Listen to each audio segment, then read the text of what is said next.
মানি transaction হচ্ছে। আমি মদন মিত্র একটা এমএলএ ছিলাম, আমার কোনো ক্ষমতাই ছিল না, রাতারাতি আমি এখন 100 কোটি টাকার মালিক হয়ে গেছি, তা এখন আমার পদ চাই। তা আমি বললাম ভাই আমার একটা মন্ত্রী করে দে। না ভাই মন্ত্রী হতে গেলে, একটা ভালো মন্ত্রী হতে গেলে 10 কোটি লাগবে। আমি 10 কোটি দিয়ে দিলাম।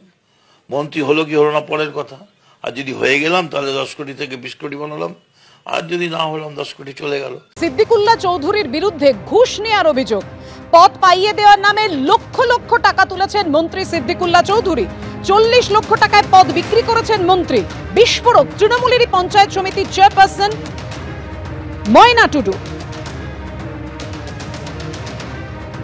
একেবারে নিচের তলার পদ, ব্লকের পদ, সমিতির পদ, পঞ্চায়েতের পদ, জেলা পরিষদের পদ, জেলা তৃণমূল ছাত্র পরিষদ, জেলা তৃণমূল যুব কংগ্রেসের পদ,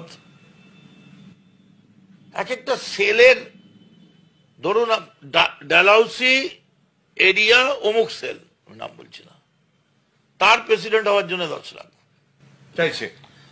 হ্যাঁ, তার কারণ উঠে যাচ্ছে তো গুড ইনভেস্টমেন্ট তো। সিদ্দিকুল্লাহ চৌধুরী আমার কাছ থেকে সভাপতি হওয়ার জন্য, পঞ্চায়েত সমিতির সভাপতি হওয়ার জন্য 40 লক্ষ টাকা নিয়েছে, সভাপতি চেয়ারে বসানোর জন্য। সেটা কবে?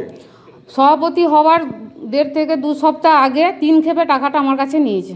সাতগেছিয়া এমএলএ অফিসে দিয়েছি, আর নিজে গিয়ে আমি কলকাতা বাগড়া অফিসে গিয়ে দিয়ে এসেছি।